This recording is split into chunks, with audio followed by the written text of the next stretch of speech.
I pledge allegiance to the flag of the United States of America and to the republic for which it stands, one nation, under God, indivisible, with liberty and justice for all.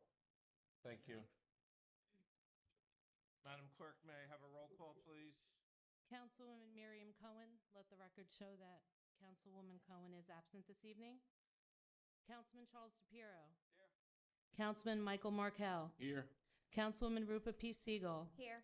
Councilman Terrence Van Zora. Here. May we read the sunshine law into the record? In accordance with the Open Public Meetings Act, it is hereby announced and shall be entered into the minutes of this meeting that adequate notice has been provided by the following. 1. Posted on the bulletin boards within the municipal building on December 29, 2023, and remains posted at that location for public inspection. 2. Printed in the Home News Tribune and the Cranberry Press on December 29, 2023. 3. Posted on the Monroe Township website. And 4. Sent to those individuals who have requested personal notice. In accordance with Chapter 3, Section 17 of the Monroe Township Code, public comment shall be limited to 5 minutes unless further time is granted by the Council Vice President. At this time, I will be asking the council for consideration of the following resolution of appointment. A 3-year term from February 1st, 2024 until February 1st, 2027, under Resolution R 2024-046, which is a resolution appointing Christine Robbins as municipal clerk for the Township of Monroe. As some of you probably know, many of you know, Christine Robbins was hired by Monroe Township back on May 18th, 2015 as a deputy township clerk. She came to us from Englishtown, where she had worked since 2004, ending her career there as a deputy clerk. She received her certified municipal registrar certification in January of 2007 and her registered municipal clerk certification in October of 2009. So I would need a motion from one of our council members, please. Moved. Do I hear a second? Second. Okay. Can I have a roll call vote, please? All those in favor say aye. Aye. Aye. It's a roll call. Roll call. Roll call. Oh, never mind. Councilman Charles DePiero. Definitely yes. Thank you. Councilman Markell. Yes. Councilwoman Siegel. Yes. Council Vice President Van Zora. Yes. Motion carried. Congratulations. We will now have Christine sworn in by Tanya Panucci, who will be who is our deputy clerk, okay. Yes. Holding the Bible will be her mother Maureen, accompanied by her husband Brian, her son Alex, and her daughter Allison. Also in attendance at tonight's meeting are her best friends Lori and Barbara, her niece Ava, and her nephew Angelo. So we're going to go ahead and have that taken care of.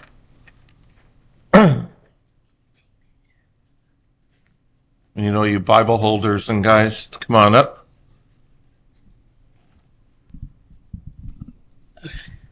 You're going to stand right here. Right there.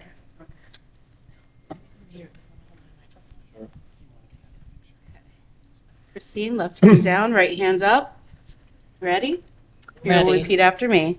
I, Christine Robbins, I, Christine Robbins, do solemnly swear do solemnly swear that I will support the Constitution of the United States that I will support the Constitution of the United States and the state of New Jersey, and the state of New Jersey, that I will bear true faith that I will bear true faith and allegiance to the same and allegiance to the same and to the governments established in the United States and the governments established in the United States and in this state and in this state under the authority of the people, under the authority of the people, and that I will faithfully, and that I will faithfully, impartially, impartially, and justly perform and justly perform all the duties of municipal clerk all the duties of municipal clerk in the Township of Monroe in the Township of Monroe according to the best of my ability. according to the best of my ability. So help me God. So help me God. Congratulations. Thank you.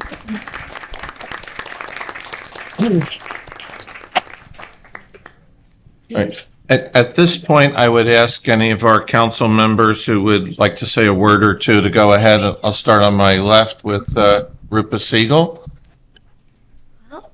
Christine, I wish you all the best. Welcome to your first official meeting. I look forward to working with you through the years. Thank you. Charlie? Yes, I just want to say, you do a great job as the deputy. I know you're going to do a great job as a township clerk. Just continue the great work your office has always put out, and good luck. Mike? Thank you. Markel. I'd just like to congratulate you. We couldn't have found someone better, I'm sure. Thank you so much. And Christine, I'll say that my one and only time that I've had the opportunity to sit in this chair and chair one of these meetings, I get Christine on her first day. So I'm very honored, and I wish you nothing but the best, and I'm sure you'll do wonderful. So we're going to take about a 2-minute break just so we can take some pictures with the family, and then we'll get back to regular business.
We'll continue with our agenda. At The next order of business will be a public hearing on an application for, let me backtrack a second. A proclamation first, American Heart Month for February 2024. And then we will go on to a public hearing on an application for Green Acres funding. And Mr. Rasimoto, I was wondering if you could help us out with this? Certainly, Council President. This is for a 2024 Jake's Law Playground funding application and also 2024 Park Development application, which I believe pertains to a program over at the Community Gardens, all right? Yes, that's correct. It's actually two Green Acre grant applications, and it's for the Monroe Township Community Garden Park. In 2022, the master plan was updated. The open space element of the master plan included recommendations for parks and recreation. The township did an extensive public outreach program. They received extensive public input, citing the need for recreation facilities in the southwest quadrant of the township. The master plan made recommendations at the township community garden be for active recreation and additional parking areas. My office prepared a conceptual layout plan and environmental impact assessment for the park, which the council has copies of, and I believe some were distributed out to the public. It's also on the website, the township website as well. So my office prepared the conceptual layout of the park for an inclusive playground, restrooms, additional parking, and an expansion of the existing community garden. The concept also includes a sidewalk connection to Woodrose Lane in the Arbors development, as well as a shade structure and additional landscaping. The project will be designed and constructed in compliance with current NJDOT stormwater management rules, and no environmentally sensitive areas will be disturbed. Tree clearing will be minimized and a tree replacement plan will be provided. The project cost is estimated at $2,876,000. The two grant requests under the Jake's Law, we're seeking 75% of that amount, and under the Green Acres Parks Development, the remaining 25%. And if the council has any questions, I'll take some questions at this time. Any council members with questions? And so at this time, this is something subject to a public hearing. Do I hear a motion to open it to the public? Motion. Any second? Well, second. Second, Mr. Markel. So, all those in favor? Aye. Aye. Any members of the public wish to be heard on the application for Green Acres funding?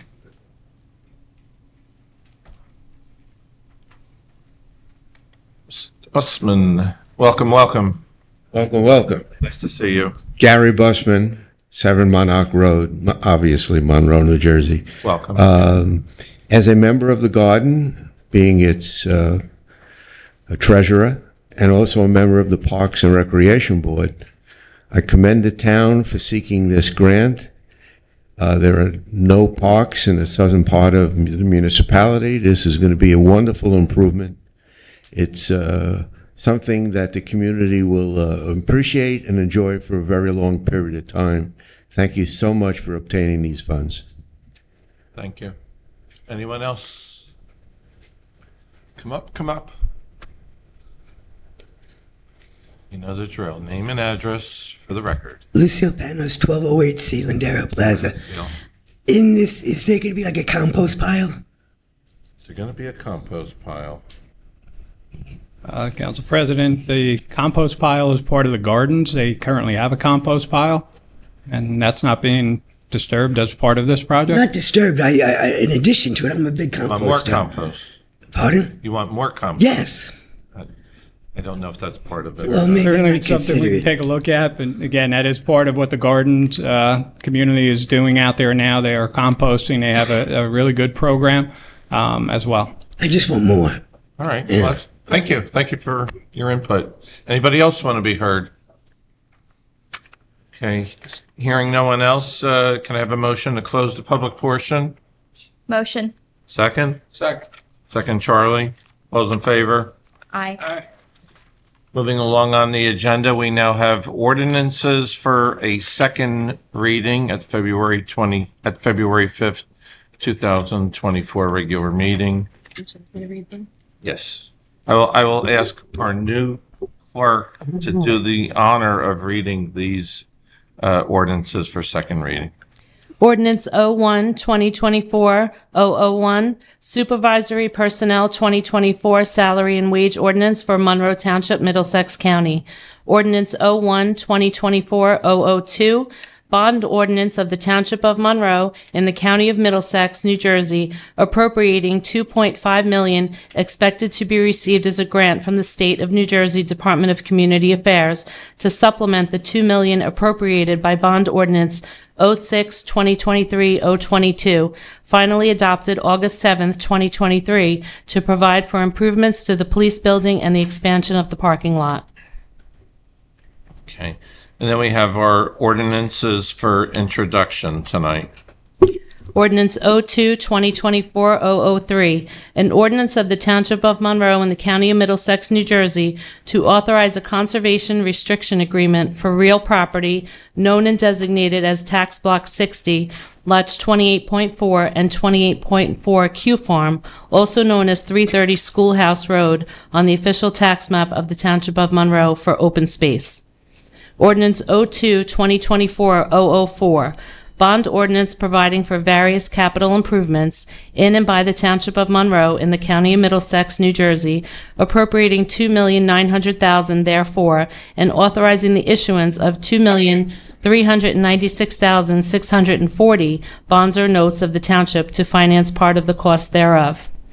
Ordinance 02, 2024, 005, bond ordinance providing for improvements to Applegarth School in and by the Township of Monroe in the County of Middlesex, New Jersey, pursuant to a shared services agreement with the Township Board of Education, appropriating $5 million, therefore, and authorizing the issuance of $4,761,900 bonds or notes to finance part of the cost thereof. Ordinance 02, 2024, 006, ordinance appropriating $2,300,000, of which is from a State of New Jersey Department of Community Affairs grant, and $2 million of which is from the Middlesex County Open Space, Recreation and Farmland and Historic Preservation Trust Fund grant for the acquisition of property for use as open space in and by the Township of Monroe in the County of Middlesex, New Jersey. Any comments from council members? Okay, we'll move on now to resolutions for consideration under the consent agenda. Has everyone had a chance to review the resolutions? Exceptions? None tonight? Not tonight. There's a first for everything. Quite a few firsts tonight, as a matter of fact. I'm good, thank you. All right. We don't need any. No. Okay. All right. So we have now reached the public comment section for agenda items only. So if anyone wants to be heard on any of our agenda items at this time, you're welcome to come forward. We have a 5 minutes per speaker. If you have comments on non-agenda items, you'll have your chance at the end of the regular meeting. All right. Make a motion to open. Someone? So moved. Open to the public? Second. Second, all those in favor? Aye.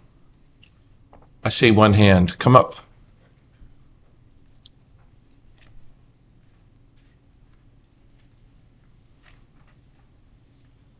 Good evening. Name and address, sir. Joe Atanasio, 21 Wellington Place, Monroe. Nice to meet My you. question is on R2 2458, the purchase of the Ford Explorers, and also on R2 2024-67, the purchase of the Chevy Tahoes. Are any of these electric? I'll refer to Mr. Weinberg. No, neither of them are electric, including the police vehicles. No hybrids either?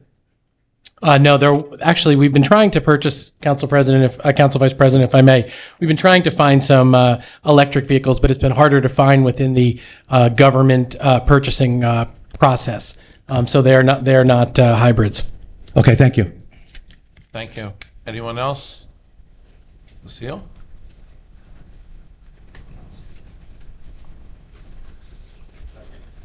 Hello again, Lucille Panos, 1208 Sealandera Plaza. 2024-005 and I guess 047. I sort of want to combine that because it alludes to shared services with the Board of Ed. Let me say this. I would hope that all you people, last council meeting, somebody came up and said, do you have a plan for the migrants? Well, Jamesburg just got 25 families using the same address. And how many are going to our schools? Hold on a second now. You're talking about migrants in Jamesburg, and I don't see that. Okay, on our okay. No. agenda. Let's it goes to our schools now. Well, can we get to the school portion? Right, now we're getting to the school portion. These people that come in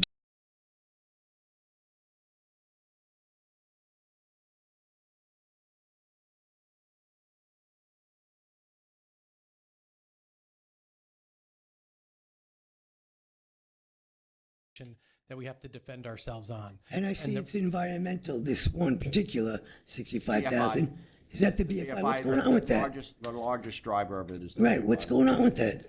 Well, we can't discuss litigation in public. It's just no one does that. So that we are in active litigation with them, and I think everything that we can say certainly has been said. We're trying to certainly protect the interests of township residents. So, Counselor, that you're getting paid for this, how long has this litigation been going on? This litigation, well, actually, the dispute with BFI has been going on for almost more than 3 years now. The actual litigation got filed about 18 months ago. There's about, 120,000 documents that are involved in the case. It's a very extensive litigation. All right, so then you're saying you're well worth, your firm is well worth the money? I think we are. Oh, yeah, I would assume so. Thank you. Thank you, Lucille. Anyone else wish to be heard on agenda items?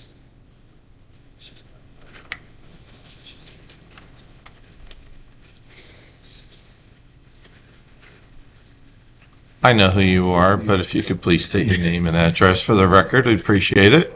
I am Beth DePiro, 404 Spotswood, Gravel Hill Road, in our great town of Monroe. Welcome once again. Thank you. And welcome, Christine. Thank you, Beth. I have a question on R2 2024-050 about the shared service agreement with the Township of Marlborough with their swim club. Is that for students? Is that for public? I have an idea, but I'm going to refer to Mr. Weinberg anyhow. So it gives a discount rate for neighboring towns who do the shared services agreement. I think the three categories are family, I want to say married couple, and senior citizen. There's three different rates. And it's the same rates, not the same exact rates, but the same categories that I believe Marlborough has for its own residents. It's family, individual, and senior. Sorry, family, individual, and senior, right. Got it. Okay, beautiful. That's all I have. So thank you. Nice to see you again. Anyone else on the agenda items? Mr. Gunkelman, are you coming forth? Best as I can. Didn't know if you were stretching your legs or you wanted to be heard, that's all. You're welcome, as always. Overrated. You could, again. please George state your full name. Gunkelman, 5 Kellicourt, Monroe. Welcome again. On page 2, 005, which is the $5 million.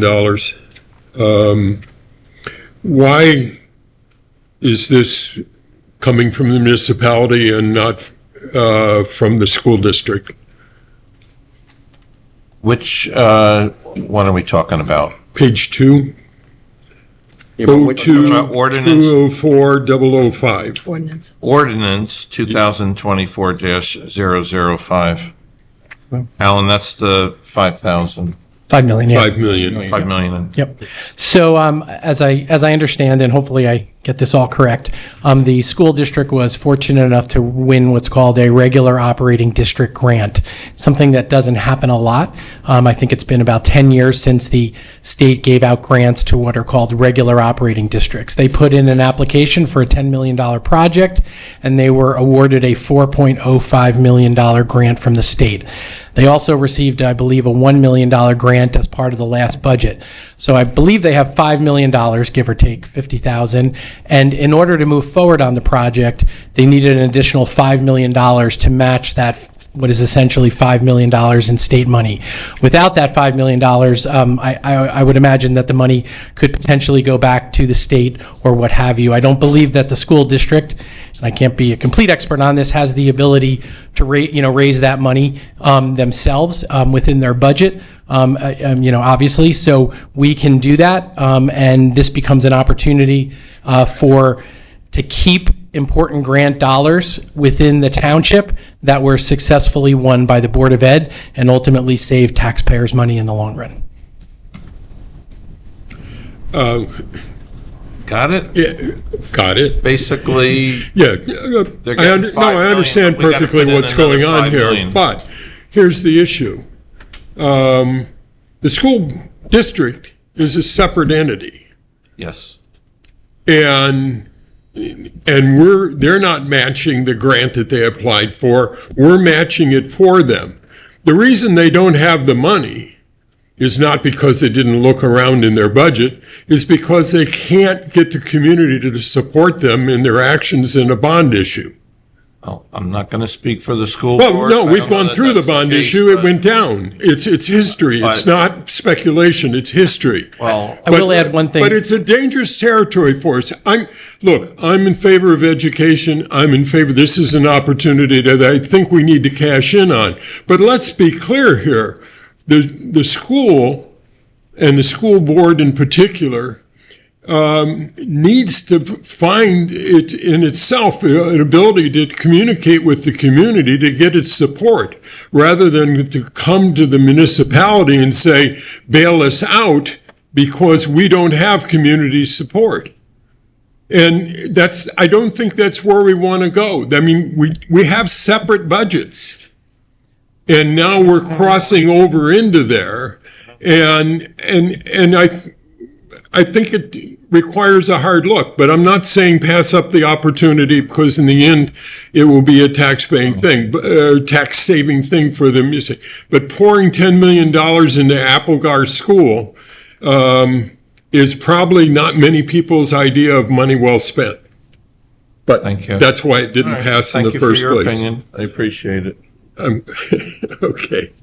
The next question I had was on 006, which is the appropriation of money for acquiring open space land. Is that site currently under farmland preservation? Weinberg? So, thank you, Council Vice President. The site is currently farmland assessed, but it is not farmland preserved. So I want to make that clear. Different properties can be operated as aware. farms that give them a lower rate, but it is not preserved in any way. Okay, thank you. That was my question there. Going to the consent agenda, 047, shared services agreement. What are these shared services? What are we getting for this? That's the bond. I think that's the companion to the bond issue you just discussed. Obviously it is, but what I are the can answer. shared services that we're supposedly getting? Give it to Mr. Weinberg again. So that's a good question, and I should mention earlier too, and I'm pretty sure of this. I don't think for a ROD grant, which is what makes it a unique opportunity, you can partner with a bond referendum. It has to be actual cash that's ready. So fair points that you made earlier, but I'm just want to clarify that. The shared services agreement here is that we obviously work cooperatively with the Board of Education on a whole host of things, including our recreation and at times our cultural arts and other programs, the Green Fair. And so as part of this agreement, we will continue to use the schools for the benefit of those programs collectively with the school, whether it be rec practices and a variety of other rec activities, and continue to work with them around the issue of security as we always, look at that as well. So it's a shared services around accessing school spaces for our residents as part of our recreation and other programs, continuing to do that in the future. George, you've run out of time for the moment. You're certainly welcome to come back later on. Your generosity is overwhelming. Thank you. Thank you. Gary?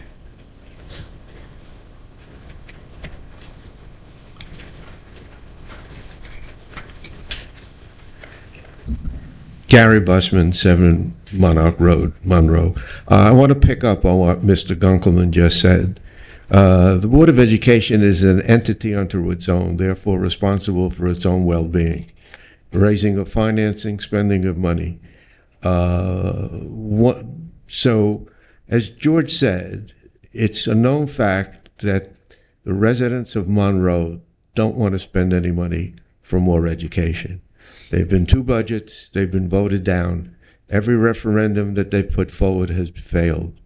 The township has purchased property, the golf course on Applegarth Road, which cost us a couple of $1 million. I'm not sure of the dollar amount. We conveyed that to the Board of Education, and nothing has come from that. The municipality has seen no benefit at all from that acquisition.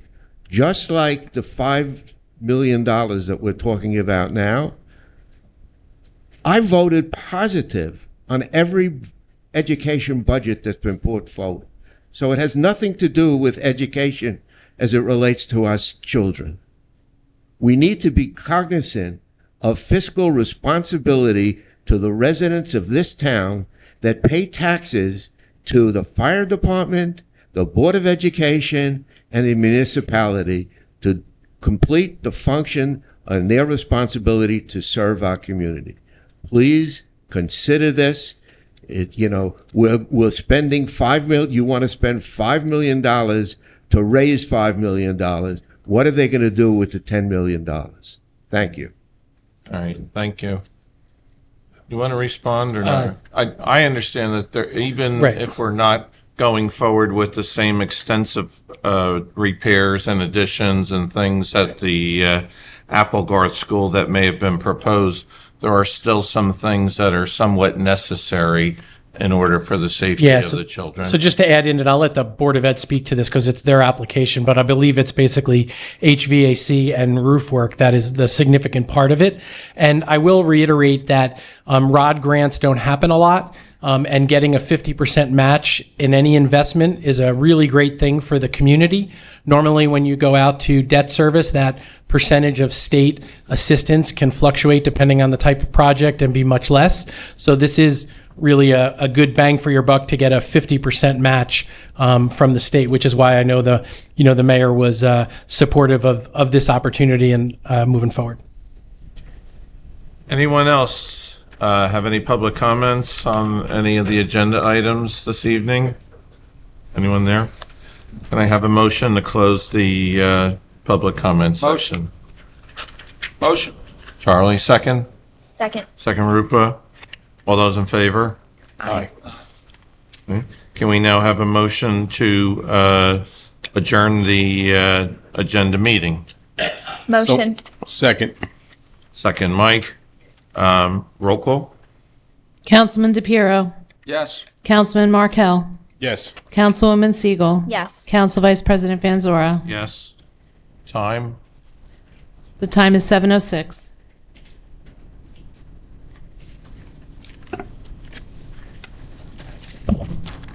How much it matters. I always wanted to say the time thing. That's all right. At 7:06 now, I'd like to call the regular meeting to order. Can I hear a motion, please? Motion. Charlie's motion, second. Second. Rupa, do we have a roll call on that? Councilman DePiero. Yes. Councilman Markel. Yes. Councilwoman Siegel. Yes. Council Vice President Van Zora. Yes.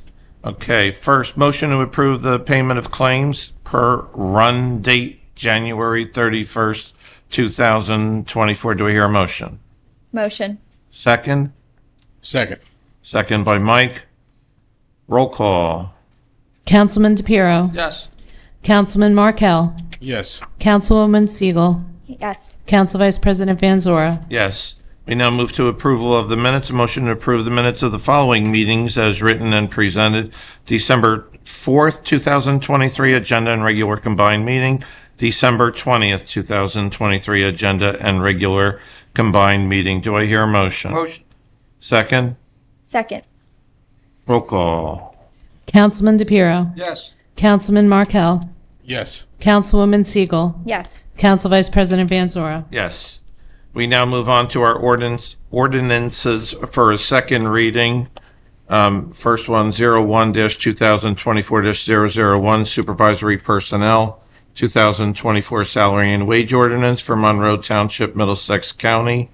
Public hearing? Need a motion to open. Okay, can we have a motion to open a public hearing on this issue? Motion. Second? Second. Roll call. All in favor? All in favor? All in favor? Aye. Aye. Okay.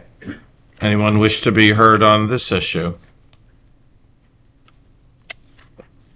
Seeing no hands and seeing no one arise from the back of the room, I will assume no one wishes to be heard. Can we now have a motion to close the public hearing portion? Motion Charlie, second. Second. Rupa? All in favor? Aye. Move down to, We need a motion to adopt. Roll call. I'm sorry, apologize. At this point, I'm going to ask for a motion to adopt. Motion. Motion by Charlie, second. Second. Okay, roll call vote. Councilman DePiero, Yes. Councilman Markel, Yes. Councilwoman Siegel, Yes. Council Vice President Van Zora. Yes.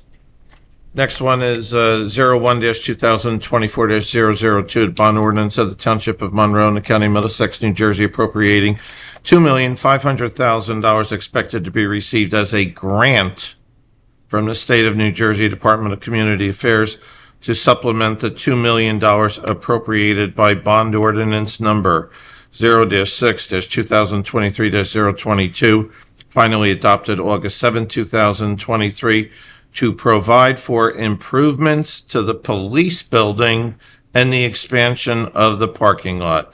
This includes a $2.5 million grant from the state. Can I have a motion to open? My house at 19 Oliver Street. What are I know I've asked several times, let's build up the police department. Let's give them the facilities adequate to perform the great job they're doing in the street. So what exactly are the improvements that they're going to make to the police station? Mr. Weinberg, would you like to handle that? Sure. So it's a complete rehabilitation inside, and I believe, I don't have my numbers right in front of me, but I think a 3,000 or over 3,000 square foot addition as part of it. There's going to be a large new dispatching area, some additional meeting rooms, upgraded locker areas, and will allow the police department building to, right now it has 67 sworn officers. I think when it first opened, if I recall correctly, I believe there was only about 27 or 28 officers that moved into that building. So it's grown quite significantly. This will also allow us to have a parking lot in the back that'll be secure and be able to handle the volume of cars that we have, and really be able to handle the growth of our police department for the years to come. So this was designed by an architect in coordination with the police themselves, and I think everyone's really excited for it to move forward. Having experienced it firsthand up in the city a couple times, I would really urge, if they haven't done it or considered it at least, maybe installing bulletproof glass on the exterior. Obviously, they're all exterior windows, but I think that would be tantamount to the safety of our officers. Like I said, having experienced it firsthand in the city, it ain't fun. It's a great point, and we do follow, there's very specific rules about constructing police buildings, including things like you just mentioned, and a whole variety of locks and other things that are specifically designed for the police department and safety in mind. So thank you. Thanks. Thank you. Anyone else wish the seal?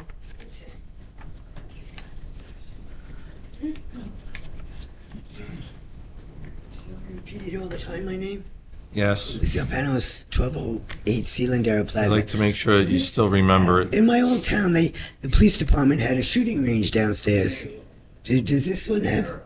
They're having trouble hearing you, maybe. I don't know if the thing is not up to your mouth. Oh, sorry. Does this police department, does this have a shooting range? We heard that part. A shooting range downstairs. I know by the township I came from, they did. I was just curious. Yeah, we do not have a shooting range within the building at this point. Certainly can take that under advisement, but at this point we don't have a shooting range within the building. This expansion wouldn't create a shooting range either within the building. For the benefit of the police officers. Understood. Thank you. Anyone else? Seeing no one else, can I have a motion to close the public portion? Motion. Charlie, second. Second. Rupa? All those in favor? Aye. Right? Yeah, to close the public portion, now you need a motion to adopt. Okay, now, we have a motion to adopt the ordinance. Motion. And second? Second. Okay, we need a roll call vote on this. Councilman DePiero. Yes. Councilman Markel. Yes. Councilwoman Siegel. Yes. Council Vice President Van Zora. Yes? Thank you. Motion approved. Number 5, ordinance for introduction, 02-2024-003, an ordinance of the Township of Monroe in the County of Middlesex, New Jersey, to authorize a conservation restriction agreement for real property known and designated as Tax Block 60, lots 28.4 and 28.4Q Farm, also known as 330 Schoolhouse Road, on the official tax map of the Township of Monroe for open space. Can I hear a motion? Motion. Second? Second. A roll call vote? Councilman DePiero. Yes. Councilman Markel. Yes. Councilwoman Siegel. Yes. Council Vice President Van Zora. Yes. 02-2024-004, bond ordinance providing for various capital improvements in and by the Township of Monroe and the County of Middlesex, New Jersey, appropriating $2,900,000 therefore, and authorizing the issuance of $2,396,640 bonds or notes of the township to finance part of the cost thereof. Do I hear a motion? Motion. Second? Second. Roll call, please. Councilman DePiero. Yes. Councilman Markel. Yes. Councilwoman Siegel. Yes. Council Vice President Van Zora. Yes. 0-2-2024-005, bond ordinance providing for improvements to Applegar School in and by the Township of Monroe, County of Middlesex, New Jersey, pursuant to a shared services agreement with the Township Board of Education, appropriating $5 million therefore, and authorizing the issuance of $4,761,900 bonds or notes to finance part of the cost thereof. Do I hear a motion? So moved. Second. Second. Roll call vote. Councilman DePiero. Yes. Councilman Markel. Yes. Councilwoman Siegel. Yes. Council Vice President Van Zora. Yes. 0-2-2024-006, ordinance appropriating $4,300,000, $2,300,000 of which is from the State of New Jersey Department of Community Affairs grant, and $2 million of which is from the Middlesex County Open Space Recreation and Farmland and Historic Preservation Trust Fund grant for the acquisition of property for use as open space in and by the Township of Monroe in the County of Middlesex, New Jersey. Motion, please. Motion. Second? Second. Second. Roll call, please. Councilman DePiero. Yes. Councilman Markel. Yes. Councilwoman Siegel. Yes. Council Vice President Van Zora. Yes. We now move to our resolutions for consideration under the consent agenda. Do I hear a motion to approve? Motion. Second? Second. Roll call vote, please. Councilman DePiero. Yes. Councilman Markel. Yes. Councilwoman Siegel. Yes. Council Vice President Van Zora. Yes. Item 7 would be resolutions removed. I believe we do not have any resolutions There are none. removed this evening, confirmed by our clerk. So we will now move to our administrator's report, and I will turn that over to Mr. Weinberg. Thanks, Council Vice President. Appreciate it. The mayor, unfortunately, is out sick today, so I'm going to share some comments from him as well. He did want me to report that he's reached out to the governor and the legislators on the proposed upcoming state budget, asking for more money for school funding, keeping anchor at $1,750 or more, expanded senior freeze, which is going to come into fruition this year, more down payments on Stay NJ, and even more energy receipts tax, which helps over here on the municipality side, continuing to focus on affordability. So hopefully more to come on that. Do want to mention the Green Acres Park Improvements is a positive grant application, so very excited about that. Special thank you to DPW and MTUD and Parks, who assisted them on a great job in the last snowstorm. It wasn't actually an incredible amount of snow, but the way that it fell and the way that the temperatures dropped so quick, I thought that the team of DPW as the lead team and MTUD and Parks and everybody did a great job of trying to get as much salt down and clean it up as quick as possible because of the quick freeze. It's certainly not an easy job, and so we just want to say thank you to them for that. The local recreation grant was also on here. Last year we got $75,000 for volleyball courts over by Avenue K, and there's an application on here for hopefully $100,000. That's the maximum you can apply for some pickleball and volleyball courts over by the senior center as well. That's in addition to the Green Acres application. With the approval of the bond ordinance for the $2.5 million grant, we can move forward on the groundbreaking soon, hopefully in a couple of weeks, on the expansion of the police building, thanks to that $2.5 million grant from the state. So we appreciate that as well. And then finally, there's some new carpeting in the building in the process, much needed safety improvements where it was coming up a couple decades old. So I want to thank the employees and the residents for their patience. It's a big job, and we should be done by the end of the week. Looks a little bit different in here. With the improved parking lot outside and the new carpet and a little bit of new paint, hopefully Town Hall continues to be a good experience for our residents as we move forward, and we appreciate everyone's patience. Thank the council. Thank you so for their much. support. Mr. Rasimowitz. Thank you, Council Vice President. Given the winter weather conditions out there, I'll give you an update on the one project that the county is doing, Old Bridge English Town Road, Mounts Mills Road, intersection improvements and traffic signal. They continue working through the winter months out there as conditions allow, and just use caution in that area as it's an ongoing construction site. That's my quick report. Thank you very much. We can now move on to council reports. I'll start on my left with Councilwoman Rupa Siegel.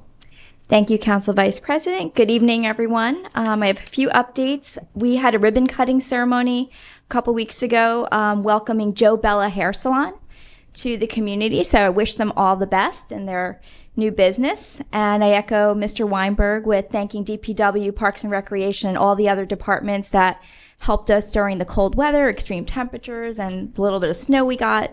Amazing job. The roads looked amazing. And I was in the south at that time, and just seeing the difference between how much salting really makes an impact on your roads is tremendous.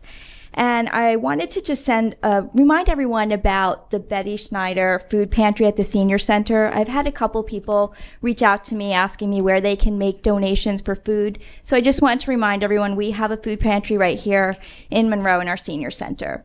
And also, if you haven't seen, please mark your calendars. We have the Monroe Police Department is presenting their community safety tips this month. It's a great presentation where they discuss current crime trends, scams, and ways to stay safe. I know I've attended a couple in the past, and there's always something new I pick up from it.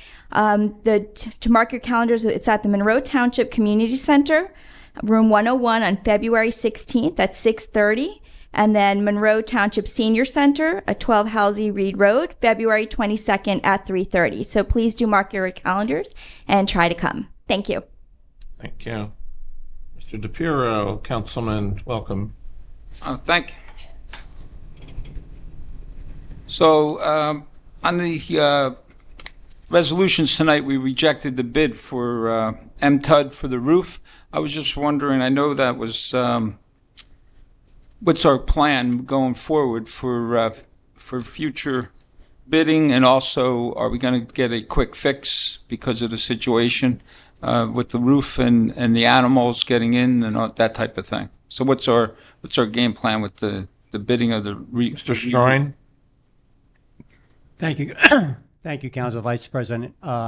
Yes, Councilman, it's a great question. As you know, one of the initiatives that we are also considering as part of the township is putting new solar panels up. And the new bid that we're going to reevaluate is actually going to repair that flat roof on MTUD so that it would be able to support solar panels in the future. And we're also taking a look at a couple of other improvements as part of the 2024 budget year, and also revising the spec to make sure that all the contractors understand the scope of work, so we'll get a more competitive bid this time around. because in this building here, we all went through it a couple months ago. We had a big change order because the plywood wasn't spec'd properly, and we had to go for a big change order. So that wasn't the same situation on this rejection of this bid. No, it was not. All right, so we just want to make sure that we put the bid out, so we don't have a change order going in just before we even start the job, like we did in this building. Right. All right, thank you. Also, I received an email from a resident in the Heritage Chase in reference to the water tower, requesting what was going on with the painting of the 522 water tower. So I sent that email over to Joe, and I forwarded it to Alan. Did anybody get back to that resident? Joe, do you want to comment? No, we have not gotten back to that resident as of yet. We're finalizing the plans for the 522 tank. Right now, it is not sized appropriately for supporting the water tower, so we're waiting for the introduction of well 25 to see how hydraulically it works within the system. Once that is accomplished, we'll be able to go ahead and make the improvements to the tank that will allow it to function. At that same time that the improvements are made, we're going to paint both the inside and outside of that tank. All right, so if somebody can get back to that resident and let us also, all of us, know what the future plan is, it will be well appreciated, because that's a water tower that's getting a little bit of rust on it, like Half Acre Road one. While you're there, Joe, I got another question. Well 25, I haven't noticed any signs there yet. With the location of being well 25. I'm just concerned first responders, 911 calls, God forbid one of our employees get hurt.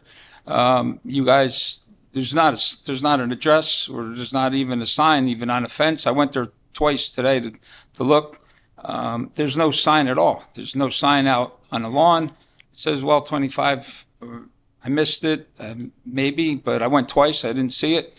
We want to get signage on all our wells, all our pump stations, and stuff like that. This is a brand new facility, but I think we need a sign on there for first responders and for employees to make sure, nobody gets hurt.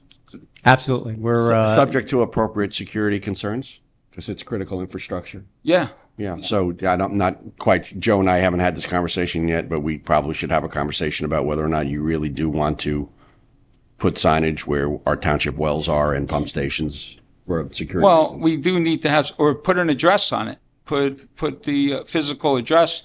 You want to have a physical address, because then how's our 911 going to be able to respond? And also dispatcher's going to be able to dispatch if there's no physical address. So if it doesn't have a sign, well 25, call it 472 Spotswood, Englishtown, or 474, whatever the number is. Fair enough. We need some kind of signage, I believe. Thank you, Joe. And also Lou, thank you. You're welcome. I was reading our governor is reaching out to federal funding along with 7 other governors. It was like a $3.1 billion. He's looking for some funding, or Governor Murphy, in reference to illegals and migrants, and trying to get some funding for the state of New Jersey. So seeing it, I know last month was a big question. And previous here in this building, we talked about it. And now our governor's talking about it. So are we going to have a plan in a reference, if our governor's asking for funding? I know since last meeting, I spoke to people in Jamesburg. There are 10 families living in a local church right now. There's 28 more students in the Jamesburg school system from 1st to 8th grade. I don't know how many are in their 9th through 12th, which happens to be Monroe schools, and us taxpayers will be funding that. Do we have a plan on what's going on with, if Murphy's asking for it? Is anybody responding?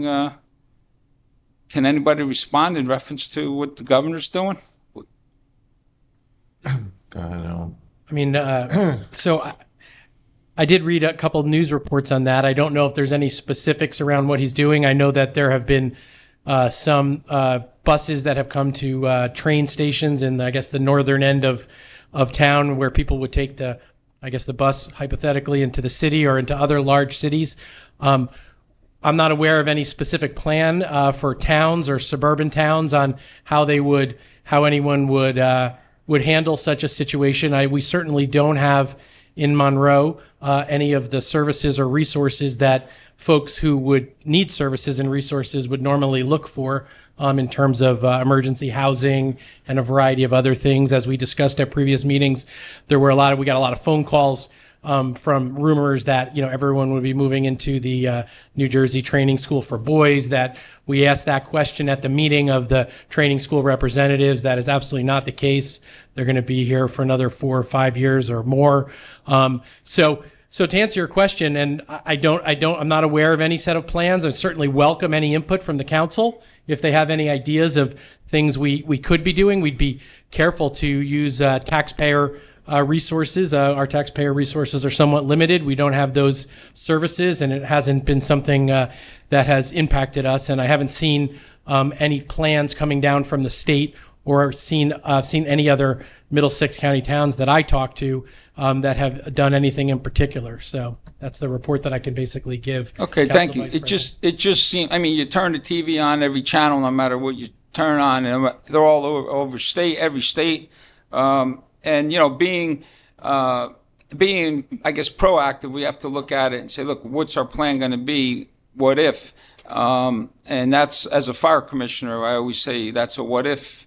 What if this situation happens? What if that? And then we get a flood, and then we get a storm that our firefighters and first responders are out there day and night, and they never know what they're walking into. And they're all trained, and they're all prepared, and they have all of the equipment, and they have all of the manpower. So my concern is it's all around us, and it's getting closer, and it's just to the point where if they're in our schools already, I watched on social media, I saw one Illinois councilman, put a motion up to say, if anybody wants to volunteer their home or they want to volunteer their empty building, start a list at the township level.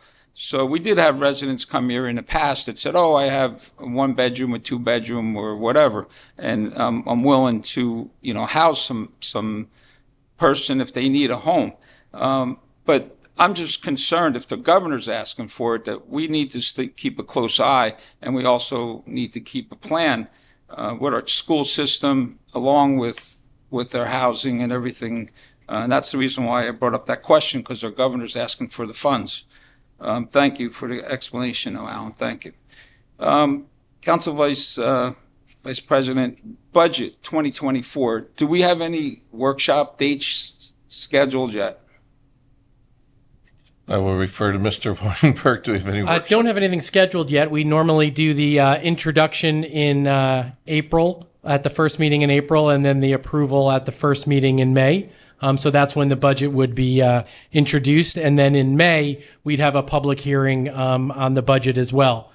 So that's how we've done it probably the last 4 or 5 years. Well, we used to meet with the directors, and they used to come to us with their plan for a 10, 15-minute presentation. We used to meet here, sometimes downstairs, sometimes in this room. Are we going to be meeting with the directors of each department? Well, you could. That's certainly something you could discuss with the council president and council vice president. That wasn't really a budget update. That was more of a department update. We never went through budget line items or anything. That happens as part of the budget hearing. So if it's something the council wants to do a department update, we can certainly, accommodate that request. And you could have a conversation amongst your colleagues about that, and we could certainly work on it. But it's always historically been like a department update. But it's something that's helpful if we can do it. Maybe, Terry, if you could make something happen, I'd appreciate it with our director in each department. I will confer with my council president, right? To not overstep my authority and. Yeah, thank you. And I think it was her idea years ago. It was a very good idea. It had a lot of the guys come forward, and it was helpful. It was very helpful. So thank you. I wanted to I see the liquor license that we did a rescinding, and then we had to do some housekeeping. I had a question with the new laws that our governor just signed in January. My concern is there's a 2-year pocket license. If you have pocket license, the 2 years, and then each town can extend that on a town-to-town basis, along with the, when I was reading through it, if you have an adjoining town and you want to transfer from a township to a township, is our council, I know we just had another change order for our law firm. I don't want to get too crazy here, but in a way, is it going to be something that you would be advising us with, Lou, as far as the new law changes and what our options are? Of course. And where it might be helpful, we could start is the clerk's office maybe can just give you a give you a memo and tell you where our licenses are, how many we actually have in pocket, how many we don't. We're waiting. waiting. ABC hasn't. I haven't seen it. The ABC hasn't issued regulations yet, so I think we're all kind of waiting for ABC to tell us how it is exactly that's going to work.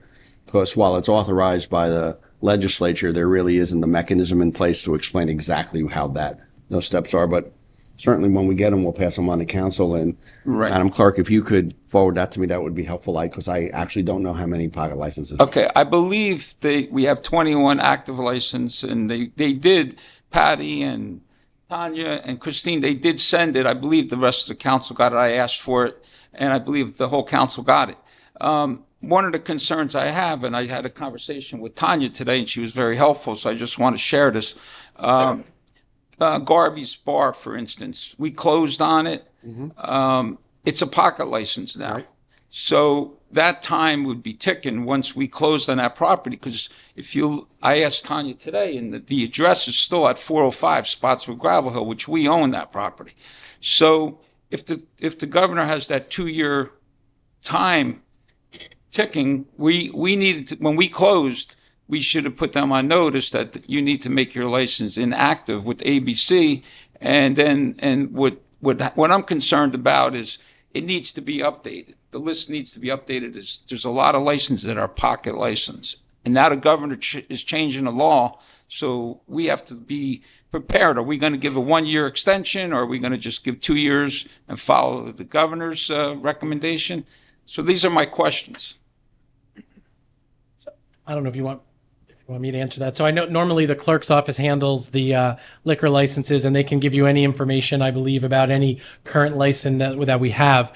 I think what Lou reiterated is, despite the fact that a new law was created, no one has, the department has yet to promulgate any regulations or have any hearings about how that'll be implemented.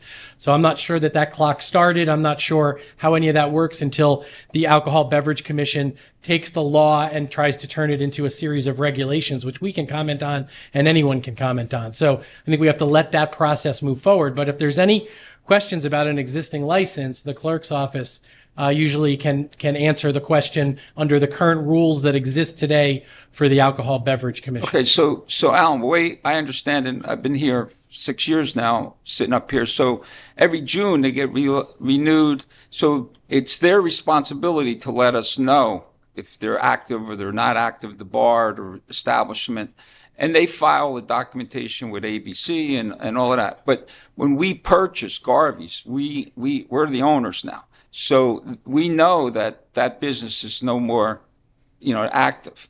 So their license should be, as the date of the closing, it should go into a pocket license. And that's what I'm using as an example. But Councilman, so the answer is, as soon as we know, we'll let you know. So probably between now and June, we'll know that. But it's hard for me to answer a question that you just made 3 legal assumptions, and I don't know whether any of them are true or not. So Okay. I don't know that the state is going to consider the date of the closing to be the date that they went into pocket.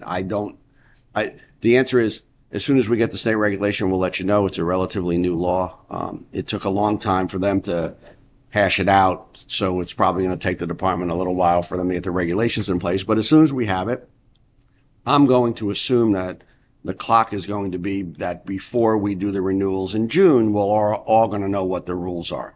I do find it hard to believe that they're going to go backwards and say to somebody, oh, okay, it's now June. You've been in pocket for 2 years, so you can't get an extension. I don't think it goes backwards. So the answer is I'm not really quite sure it's going to work that way, but we'll know as soon as the regulations come out. They'll tell us how to handle people who are currently in pocket and how to handle people going forward. So we'll know. As soon as we know, we'll let you know. These are all good questions. We just don't know the answers to any of them until, Right. The other concern I have, Lou, with it is when I read through it, it's the adjoining townships or boroughs that they can buy a license in an adjoining town and move it into another town. With the consent of the municipality. Correct. Okay. So that's something that would require that I do know for sure that the law says that. This isn't going to be a circumstance where the 20 licenses in Jamesburg can end up in Monroe. Unless, of course, you all decide that you want them to be here. Okay. So I think that is and once again, we're going to have to see the state rules and regulations on that because I need to understand, for me, what it means when a license comes from Jamesburg to Monroe. Does that mean it now becomes a Monroe license? And that if that person decides to move, they can't move back to Jamesburg? So at some point in time, the division of ABC, who is very good about giving handbooks to the clerks that they all follow and we all follow. As soon as they do it, we'll let you know. Okay, thank you. You're welcome. On Bentley Road, we received an email in reference to water, sewer, flooding. Did anybody respond to that resident? I believe we responded. Joe, you responded. Yeah, Joe responded to the resident. All right, thank you. Because when they send out emails and you guys respond, you don't respond back to us that everybody's on emails. That's why I have to ask. If when they ask us an email, I'm not the councilman on Bentley, so I did not respond. But they did include all of us, mayor, council, and everybody. We are careful about not doing that because it violates the Open Public Meetings Act. So the reason why when somebody files a complaint through a council person, we don't copy every member of the governing body on it is because there is a concern that that's an Open Public Meetings Act violation. Right, so but you can typically what we'll do is we'll deal directly with the resident and solve it. And then when you ask a question, we'll answer. Right, or they could respond to us individually. Like you guys send us the agenda out and stuff like that. But either way, I'm just asking a question because the resident included all of us. Mount Mill Road. Who approved the traffic pattern for the construction? Mark, do you know? I'm not sure what you're talking about, the county construction site or what I'm talking Mount about. Mills Road are you talking Talking about the traffic improvement that's being done on Mounts Mill and Old Bridge Englishtown Road. The detour. Who approved the traffic pattern when Old Bridge Englishtown Road is only going one way? Who approved using the township loop on Mounts Mill Road? So that was approved through the county, through the township PD, my office. We were all part of that. There was a road closure where they had to close the road to install the water lines, and we utilized that loop for a portion of the project. Okay, so our professionals, including our police, they approved that. So if you go out there, if you look at the loop on Mounts Mill Road, which goes from Franklin Plaza to where the water main break was on Christmas Eve day, and come back out to where farmers, Salters used to have his stand there. Come back into Old Bridge Englishtown Road. That road needs to be all reconstructed. It's being used as a main thoroughfare to go through, and it's not built to be having truck equipment, construction equipment, detour road. So I would highly recommend to Middlesex County Road Department, hopefully they're going to pick up the tab to redo our road on this project and do a change order or put out another bid. But it's something that the taxpayers of Monroe should not be paying for. It's something that the Middlesex County, you always told me this is a Middlesex County project. So this is something that Middlesex County should be redoing and a full curb to curb reconstruct which I'm talking stone, base, binder course, and top course. Everything should be redone out there, not just the mill and pave. So that's something that if you go out there, take a ride out there, and you'll see what I'm talking about. The road is destroyed, and it's not a road that was built for heavy equipment. So that's something that we need to address. Sure, Council Vice President. Middlesex County did do the repairs on the road. There were some areas that broke up. There were some potholes. As you know, there was a water service break that had to be replaced, so that trench was paved. All that was done by the contractor on the site, doing the construction out there. The detour is not being utilized unless the entire roadway of Old Bridge Englishtown Road has to be closed within that area. So as of right now, I don't envision that closure until they come to the final paving of the project. And when they're paving that strip, at that point, they may be utilizing the loop again. But as of right now, they're not utilizing the loop, and it has been repaired. Okay, but it's something that we need to keep very close eyes on. And Mark, you're our engineer. I'll stress it again, I'm sure down the road. But right now, it's something that I would look at for having them reconstruct and rebuild, because they're using it in a heavy way where that road was never constructed. Understood. As you know, Councilman, that project, the construction costs of the project are split between Middlesex County and the township. So any work out there, we are picking up a portion of that tab. Right, and they hit us with a nice hefty bill to move a water main that was in a conflict that they said, good luck. So we did that. So I want to return the favor by saying, hey, you just destroyed our township road by doing your county project. I want to say, to thank you, Middlesex County, for coming into our town, doing the improvement. But I have another question. When will that light be constructed? You're looking at, I don't have a schedule of when it will be complete. It was anticipated to take about a year, so I believe that puts us sometime late summer, if I remember the schedule correctly. Also, I lost my train of thought for a moment.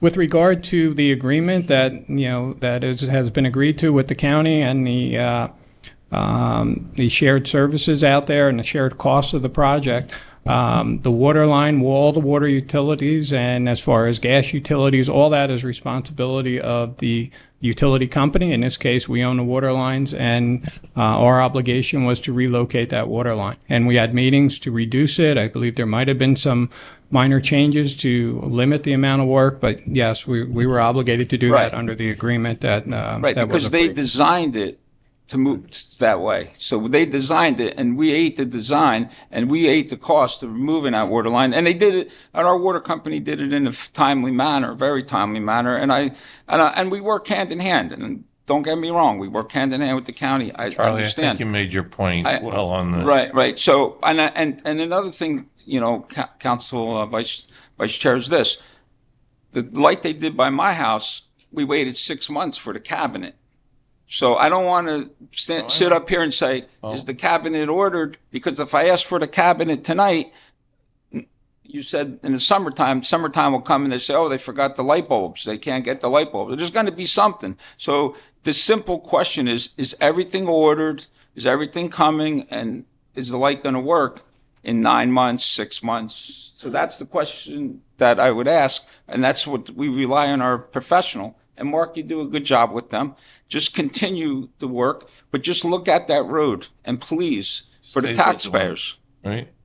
Thank you. Gotcha. All right. And the other question I had, railroad crossings. I always ask about Schoolhouse Road, Prospect Plains, Forsgate Drive. Are there any updates on those railroad crossings? Mark, you again? With regard to potholes, is that the question? In regard to when you go over the railroad crossings, you have to hold on to your steering wheel, and they need to be repaved. So Forsgate Drive, Prospect Plains, Schoolhouse Road, you and I had the conversation a few times. So starting with Prospect Plains, as you know, Middlesex County has a project that has been designed. As you know, the township has been acquiring the properties out there through acquisitions. I believe there's some condemnation on a couple of the parcels that we're going through. Once all those properties are acquired, that portion of Prospect Plains Road will be reconstructed, as well as the intersection of Applegarth Road and Prospect Plains, that traffic signal. That is all pending the outcome of acquiring the land, but the plans are designed. The crossing will be improved as part of that county project. Forest Gate Drive, I've been in contact with the railroad as far as the potholes. I don't know if they've been out there at the end of last week, if they got there Friday or today. And with regard to Schoolhouse Road, I was in contact with them back in the fall. I haven't heard anything back as far as a new crossing out on Schoolhouse Road. Okay, thank you.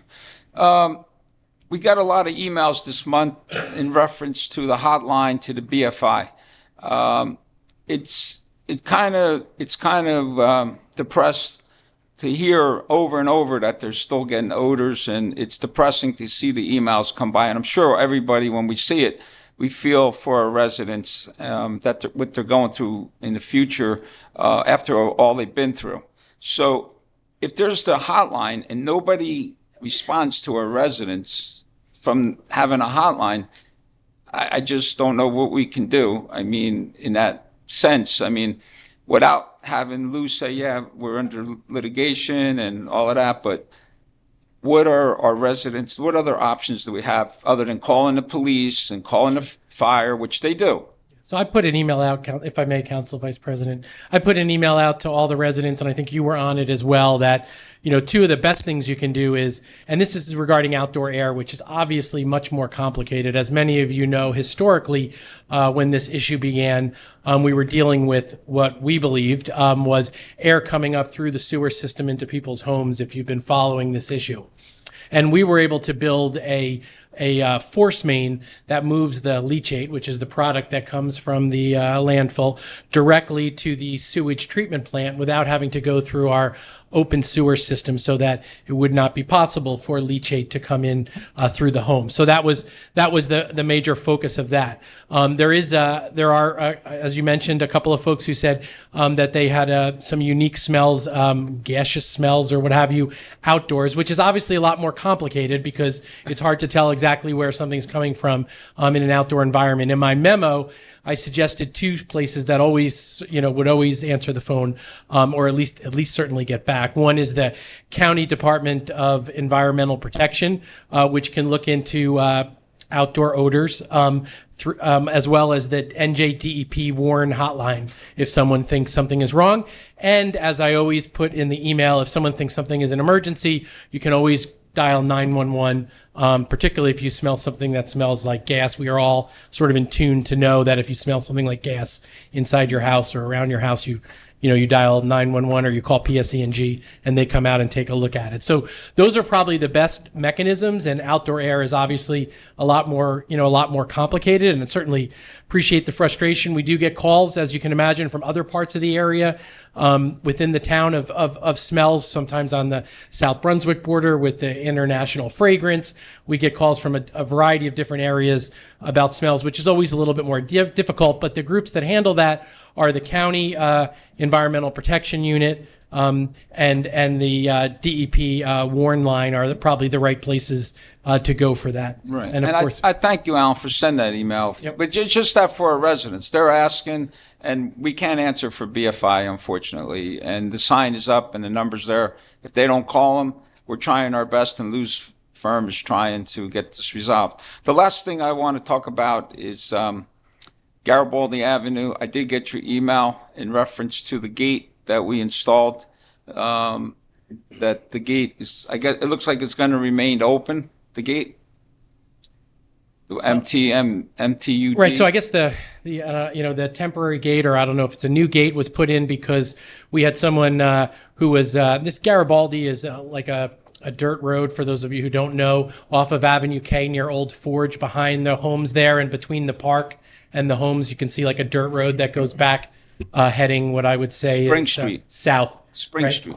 So So there was we put a temporary gate in there because along that line are some manholes, and we had an incident, I believe, last summer where someone took some debris from the area. We're trying to figure out where they took debris, open the manhole, and try and put it in, and that could be a dangerous situation when you put debris inside a sewer line if it clogs up. Of course, when that happens too, you also make certain notifications. So we've since welded that manhole shut, so that people couldn't use it for that. I don't know who exactly was doing it, but we're looking into it. And we put a cinder block on top, so that should be in place in terms of the safety of that manhole there. So the gate's going to remain open?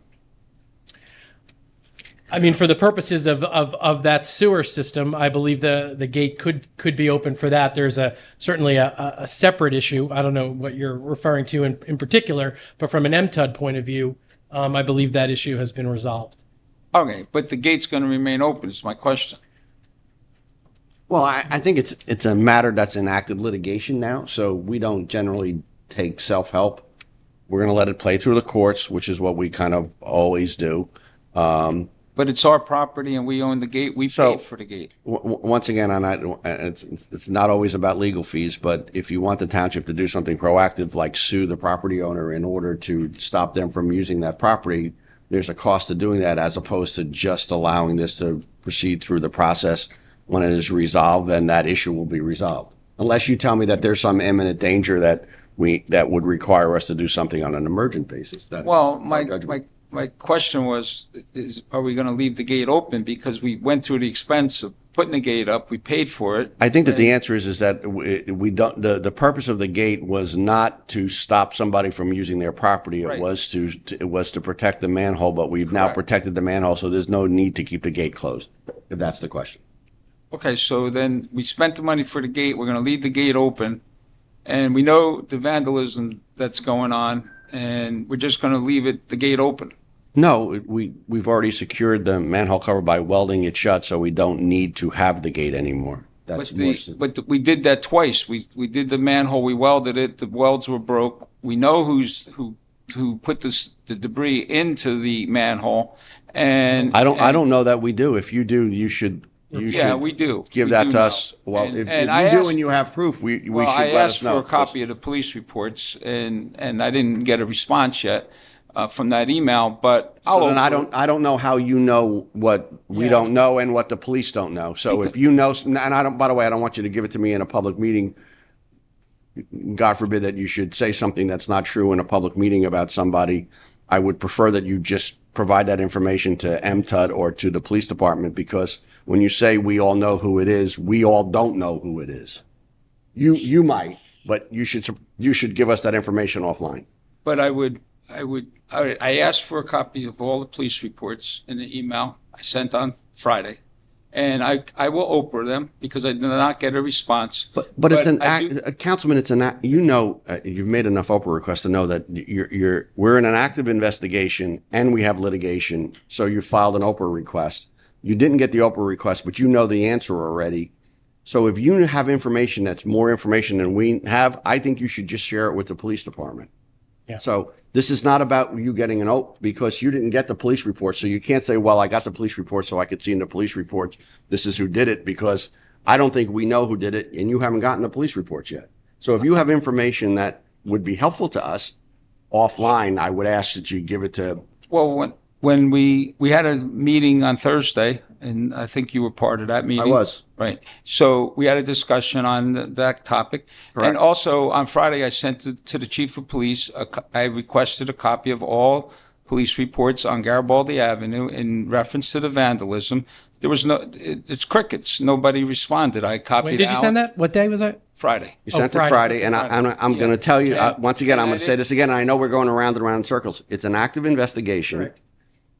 We had a conversation on Friday, and I generally don't disclose conversations that we have. I was on the call. It's a conversation with counsel about pending litigation, but I'm not going to get into it on public. But what I'm telling you is that you may have filed a request for documents. You're not going to get them because they're an active criminal investigation. And if you have more information, just like any citizen who has more information on this, you should give it to the police department or to MTUD. Right. And then, Alan, you responded today at 2:30. You responded about it and said there was no such No, what you wrote in the email back to us was basically There's local lawsuit. investigation. The There's a lawsuit local investigation, is and right. there's a lawsuit. Right. So I get, but there's two separate items here. Two separate items. That's what I was trying to ask Yeah, you to clarify. yeah. So Two separate items. All right. Thank you. Charlie? Thank you. All right, thank you. Mike? The anticlimactic here, you know. I just have a few things to say. One thing I'd like to say is I want to thank the people that work in this building for all the extra work they had to do for putting down this carpet. I'm sure they weren't dragging all their equipment all over the place and making room so the carpet could be done. They should be commended for the job they helped with. Also, a shout out to the police department. Everybody has read, I think, of the arrests they've done with stolen cars recently. As usual, we can be proud of the police department. It's one of the, I feel it's probably the best in maybe the state, I would say. It's Black Heritage Month this month, which is very important. And I just want to make out and say that on February 15th in the library, there's going to be a celebration of black music by the Universal Singers, which should be very interesting. It's basically they're going to go over music of various black artists from the past, mostly from the past, but even current black artists. Another thing, as far as Black Heritage Month, on February 28th, Marvin Jetterson, rather, who's an actor and a professor of in one of the colleges, he's making a presentation on Paul Robeson. Paul Robeson was a baritone singer. He's an actor, and he was a pro football player and an black activist. So he's going to do a nice report and stand up on this gentleman. April 28th, I know it's in the future, but it's very important to me. There's going to be a Holocaust. I'm going to mention this every month till April. There's going to be a Holocaust Remembrance Day at the Senior Center. So mark your calendars for April 28th. One other thing, I just wasn't going to mention it, but I just wanted to throw this in. The people that are coming into this country are not illegals. They're undocumented. The word illegal is totally inappropriate.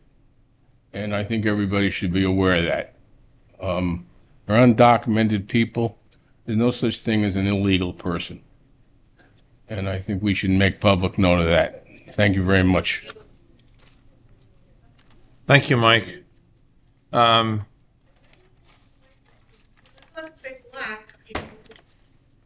Stay in order, ma'am. You're not being recognized at the moment. No one is going to be speaking up when I'm running a meeting. I please hope you understand that. We're going to maintain order. You're not hanging out on a street corner here. This is a public meeting. Well, I'm sorry, but I'm not going to have that when I'm conducting a meeting. All right, now my turn. My first order that I wanted to mention was a very sad thing. Back on January 31st, just I believe it was last Wednesday, week ago Wednesday, 3 of our residents were killed in a car accident on Route 130. Our condolences go out to the family of all of our residents. Ellen Brotman, Alba Olivencia, and Wilson Olivencia all passed away. Accident on 130. Apparently they were trying to cut across, got hit by a school bus. The school bus driver had minor injuries. 2 children on the school bus, thankfully, were not injured. But we lost 3 of our residents. So I think that's a sad day for the township. Following up on 2 things that Mike said. Number 1, Paul Robeson, Rutgers graduate, my alma mater. So I think that's a very good thing, and he is very well respected. So I'm sure that's going to be a wonderful presentation. And the second thing is talking about what the great job our police have been doing, and they have been doing an outstanding job. this is not the only instance, but now this last one, let me tell you what happened. Two guys are trying to sell a stolen car to one of our residents, and it was listed, and the resident said, yeah, I'm interested in buying the car. So they said, well, we're going to come to your house. And somehow things weren't adding up. Our resident became a little bit suspicious, called the police, and they set up like a little sting operation. So they caught the two guys in the action of selling this vehicle to our resident. Turns out the vehicle was in fact stolen. So they got the guy. But then on top of it, to make it even better, there was a second vehicle that was there, which was going to pick up the first two guys after they stole the first stolen vehicle. And they were in a stolen vehicle too. The police officers came up. They managed to also arrest those two guys and recover that stolen vehicle. So as a result of the action of a smart citizen and our police department, we were able to have 4 bad guys arrested, taken to the Middlesex County Jail, and recover 2 stolen vehicles. So great job by our police department, and not the first time they've done good things. And I don't know whether this was a big factor in it or not, but a few months ago we were talking about our license plate readers that we've been purchasing, and that helps tell the officers when a car enters the town whether or not it's stolen, and they have it in all the police vehicles in different setups. So great job with that. And from my personal view, I also think it's a perfect example of why everything does not go out on Nixle. Many times people come in here and they go, there was a car stolen. Why wasn't it put on Nixle? Well, bad guys, they listen, they got the Nixle too, So if you tell them what's going on and you let them know that the police are onto them, and chances are they wouldn't have stopped. But I like to say that our police are experienced. I rely on their discretion when to use the Nixle, when not to use the Nixle, when people need to know stuff and when they don't need to know stuff. So that's a little bit more important than just some of the impulsive nature, some of our citizens who just want it on everything. We're all curious. We all have that sense of curiosity. Hey, I read about this. I read about that. We want to know what's going on. Did I know that guy that was in the accident? But sometimes let the police do their work. We are one of the safest towns, not just in Middlesex County, not just in the state of New Jersey, but actually in the entire country. We have one of the best police forces. I will continue to support them, and I rely on them to do their job. I don't ask them to do my job, and I'm going to let them do their job. So thank you again to our police for another outstanding job. And then lastly, they deserve, not for me, for them, Super Bowl Sunday is coming. It's next Sunday, February 11th, my birthday. As a Rutgers guy, I'll be supporting my boy Isaiah Pacheco and the Kansas City Chiefs. Another Rutgers guy, although there are 2 Rutgers guys on San Francisco also on the defense, so they're going to be trying to tackle each other. But I always enjoy rooting for my boy Pacheco. I like Mahomes and Kelsey. You got a whole Taylor Swift thing going on in there. People, that goes both ways. And by the way, San Francisco is a great team too. I think this is going to be a fine representative Super Bowl on both sides. Should be a fun game. If you do go out and you go to a party, please be careful. And if you're having alcohol, please make sure you got a designated driver so we don't have any more bad stories like these poor people that got killed in the other accident. I'm not saying there wasn't any alcohol involved in that, but still, let's be careful and keep the town safe. So thank you for indulging me in those matters. With that, we would normally move to the mayor's report, but I know you spoke earlier, Mr. Weinberg. Was there anything else from the mayor? No, that's it. All right, you already filled us in on that, so we now go to the public comments portion. You are not limited to just agenda items anymore. It's open on anything. 5 minutes per speaker. Could I have a motion to open to the public? Motion. Second? Second. Thank you. All those in favor? Aye. Okay. First up, George, you actually moved closer, so appreciate that. In the interest of expediency, we will take you first. George Kunkelman, 5 Kelly Court, Monroe. on the consent agenda, item 073, which is the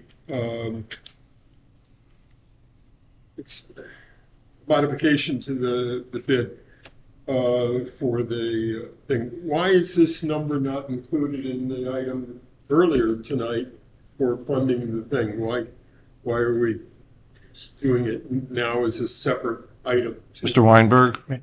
So what that is earlier, that is a capital ordinance that allows us to put in place the money to be able to award contracts to effectuate both the construction and the professional services associated with it. The earlier item, the ordinance is putting the money in place. It's called the capital ordinance. And this is a regular resolution by which we spend some of that money in the capital ordinance to actually build the project. It's not in addition to the capital ordinance. It's in addition to their previous contract. Correct. All right. It's all part of the $5 million. So it's sort of strange, architectural services and construction administration in the same house. How does that happen, and how do they supervise themselves? No, they're supervising the construction. So the architect who designed the building is the one who's overseeing the administration of the construction of what they designed. So they're the people that are best to know. All right, I'm sorry, but this is my old trait. Okay. And the idea that in the management of construction that there are never issues about the inputs from the architectural side is not accurate. That's not how it works. Oftentimes there are issues that come up where there are problems there that need to be adjudicated, and it's unusual to have construction management and architectural under the same roof, and extremely unusual to have them under the same roof for the same project. Not unusual in the public sector, though. Okay. Correct. It's not. In fact, it's usual in the public sector. Well, that might be a whole completely different discussion we should have over coffee, but that's normally this is what happens. Was that number bid then? The answer is yes. And in the public sphere, you find firms like Alimo and other firms that do everything from design, bid to construction management on a project. They do all three segments. Yeah. And in this design segment, it's a little less, it's a building. So you get a lot more architectural involvement than just, doing site plans and roads and things like that. So the answer to your question is the one firm has all those components within it, and they do the design, which includes both the architectural for the building and the civil. Sorry, I'm trying to use the right words. Then that same firm bids out the project, and then that same firm has a wing of it that does the construction management, hearkening back to their designers where there's an issue. That's how it's done. Yeah. Yeah, I'm sure you're explaining it accurately, but we should have the coffee. It's a real bad idea. And it costs us all a lot of money. I'm sorry. We've seen it in other public projects. What else you got, George? Items 74 and 75, there are transfer items. How much money are we talking about? So in 74, it's just $200,000 out of the $70 million budget that we're moving around. Yep. And in the next one, I believe Reserves. it's a transfer. Sorry, the first one was the reserve transfers, and the second one is emergency temporary, just for some grass bags that we're going to need to buy before the full budget is done. And yeah, it's a negligible amount of money. It's okay. That's based on the whole budget. There, when someone was talking earlier, I think Joe was talking about the possibility of putting solar panels on one of the buildings. In general, I think we ought to be, as a town, thinking about where we could have sites for solar panels. And, there's a lot of open space that might be suitable. I see a lot of open land under power lines. I don't know what the rules are in New Jersey. In other states, they're putting panels under power lines. I don't know if we can here or not. Possibly, if someone would reach out to Wayne D'Angelo, he's on all the appropriate committees in Trenton that relate to that. He's, not to interrupt you, but just to let you know that We are starting to work at finding appropriate places for that, and Kevin's helped us out a lot. We hired a firm that's actually starting to help coordinate so that we might have something that we could look forward to. Whether it be roofs, parking lots, a lot of different things. So it's in the works. We're not there yet. We're not ready. I'm more interested in large open spaces. We have a lot of power lines that run through that are just mowed underneath and maintained.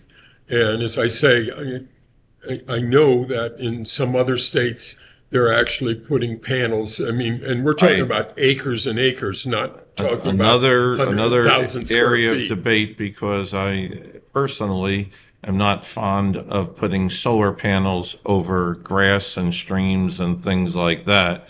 I like to cover them over parking lots because they're already, they already have an impervious coverage. But we're looking at everything. So we're trying to do the environmentally right thing. It doesn't affect the impervious coverage. It doesn't look very nice. It's unelevated, the grass is still underneath, and it still perks. I hear you. And, and if it's near the power lines, it's near where it needs to go to. All right. Thank Thanks. you. Appreciate your input. You're welcome to come up, please.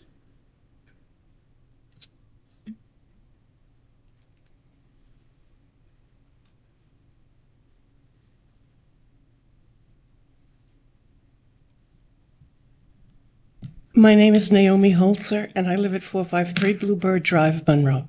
All right, welcome. Now's your time to be heard. So I am sympathetic for what you said, because we have to be very careful with the way we speak about people. I'm a retired midwife, and for years I used to hear babies born out of wedlock being called illegitimate. Okay, like when does a baby become a legal person, a legal entity? Okay, it's a baby. So I feel for what you say about these people, about the people that are migrating into our country, that we shouldn't refer to them as illegals. Okay, I get that. But on the other hand, we were talking about, you were just talking about, we all say things that are not completely woke. Okay, like you were saying repeatedly, Black Americans, African Americans with.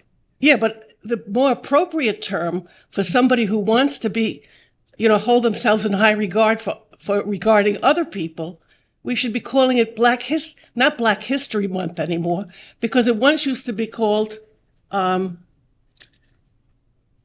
they used to use the word Negro, the Negro Month, so we've moved away from that, we went to Black.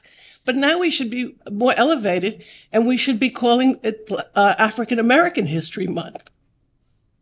So, just this repeatedly, and I tolerated it while you said it, because I felt like we're all a product of our past. Some of us haven't moved on yet to the new terms, but we should all say it to each other nicely. Yes, you're I right. agree. We should all say it to us nicely. Yes, And exactly. when someone Not- says, what the word "but" means, forget about what I just said, and you use that word quite a bit. But Well, let me put the word "and" then. And we should all say it to each other nicely. Okay, I'm a little nervous. I'm not a public speaker, and so you're taking me apart. Thank you. Okay, I'm not it was taking a you big apart. effort for me. I'm not taking you apart. That was taking me apart. Well, you Okay, didn't- it was a big effort for me to come up here, and I think I was being kind to you by saying to you that you meant well, and I accept what you said. But And we all have room for improvement, including yourself. All right, well, thank you. And you know what? Let's all try to get along. We're all people of Monroe. We all care about our town. A lot of us have different views. Okay, we don't agree with everybody, but thank you. And I do think that was very nice of you to come up and say what you had said. So, who else would like to come forward again, sir? Good evening. Joe Atanasio, 21 Wellington Place. Welcome again. Hey, happy birthday, man. Thank you. We very share much. one. I appreciate. Oh, wonderful. Us, Cheryl Crow, Thomas Edison. That's right. Thomas Okay. Edison was our. We are a sanctuary state. Are we a sanctuary town? All I'm saying is this. I worked on the New York Stock Exchange floor for 37 years. I was co-chair of the Security and Safety Committee, also on 9/11. Our mission was to be prepared. We had a plan for snowstorms, transit strikes. Before the word pandemic was even uttered, we had a plan for that. All I'm saying, guys, have a plan. A plan doesn't cost you one dime. The implementation of the plan costs money.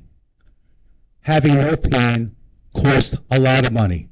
All I'm saying, folks, have a plan for housing, for schooling, for health care, because it's coming, and it's coming soon. Thank you very much.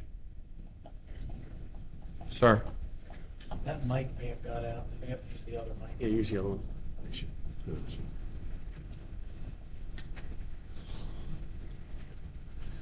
If this microphone's not working, feel free to sit at the other chair. Welcome. And again, we'll need your name and address. Harold Kane, 40B Newport Way in Rossmore. Hi, Harold. Question for Mark. He alluded to the widening of Prospect Plains. I'm sorry, I didn't hear the whole question. You mentioned the widening of Prospect Plains, that the tracks were being bought up, or tracts of land, so it could be widened. Is that in progress now? Yes, that's been in progress for several months now, and I believe there's 2 properties in condemnation that we're going through that process right now as well. I'm guessing this is a county project? This is a Middlesex County sponsored project. Our obligations under the agreement is to acquire the necessary right-of-way. And Okay. I want to say there was about 13 parcels plus Could be, yeah. 18 parcels, and we have most of them Right. have been acquired, and there's a couple still in condemnation. All right, let's go back to 2012. You were probably sitting there, I was sitting here. And it was after the second flood in Rossmore, since I lived there.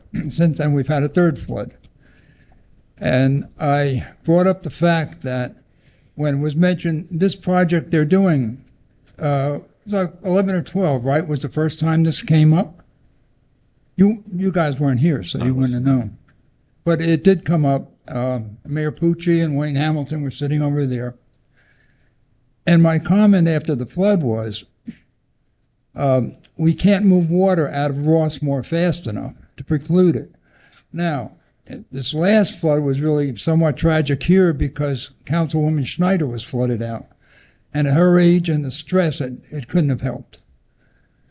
And my recommendation to them was, and they agreed, if you want to move more water out of Rossmore, you have to start at Prospect Plains and widen the channel under Prospect Plains to at least equal that of the channel on Granite Drive in Cranberry, which is maybe 50 yards away. If you have to go over there and actually walk it out a little bit to see it. But again, if they're going to be widening it, this would be the time for a change order. It's a lot less money to do a change order on an existing project that hasn't even started yet than it is to finish the first project, then go back and dig everything up all over again. It'll cost you 3 or 4 times as much. And they agreed with me. They understood that. So I guess I'm back to where we were 10 or 12 years ago, that this should seriously be looked at. It will be one of the keys to start to eliminate some of the flooding coming in Rossmore after bad rainstorms. 05 was a freak Sunday afternoon storm where I believe we had 8 inches of rain in 2 hours. 11 was Hurricane Irene, and 21 was the remnants of hurricane came ashore in Louisiana and just came up over the southern part of the United States, and we got the end of it. 150 units flooded out. This last one was actually the worst. As far as the storms went, it was the least as far as wind or anything like that, but it flooded the most units. Water came up as far as New Haven Way, which had never gone up that far before, and people were flooded in that entire area, plus the other part was flooded out and hadn't flooded before up right off Forest Gate Drive. But this would be one of the first steps you would have to do is widen Prospect Plains and increase the throughput underneath it. So if they're really going to do this again, which apparently they are, this would be a great time for a change order for it, to expand the channel to at least equal what's over in Cranberry. You'd increase your throughput by about 50%. And that would lower the water level from the lower bridge on Newport over to Prospect Plains. So anyway. Well, thank you for your input. Seems to make sense. I wouldn't know. It's not my area of expertise, but Well, you've been here a while, so I've been here a while. I appreciate Next week will your be caring for your fellow people at Rossmore too. Yeah, I hate to see your neighbors and all that get flooded. I got it. No reason. Thank you. Thank you again. Council President, if I can just say on that, there has been grant money provided by Middlesex County, and there is a study underway. Certainly Rossmore and their professionals are spearheading that with the grant money provided by the county. Is there any way to communicate these thoughts to the county that they may consider it more? Since 2012, the project was scaled back as far as the widening. At one time, they were looking at, I believe, a 5-lane road. Now it's scaled back to be, a total of 3 lanes. So the widening has been significantly reduced. The area of the culvert, I believe, is not getting widened in that area. There is stormwater management being provided at the eastern end of the project. So that has been taken into account, and again, as I said, there's more of a regional look at that channel, at that drainage in that area, because that channel not only runs through Monroe, it runs into Cranberry, sure. and also Helmetta comes out of Helmetta, Jamesburg. So it is more of a regional matter that the county is looking at. One other question that you may or may not know. Do we have any idea when that study may be completed? At the moment, I do not, no. Okay, just wondering, but thank you for your help, and thank you, Mr. Kane. Lucille, come on, again. Welcome again. Yes, thank you.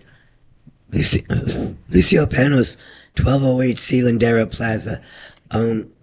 I haven't had much dealings with many departments of this township except for the clerk's department.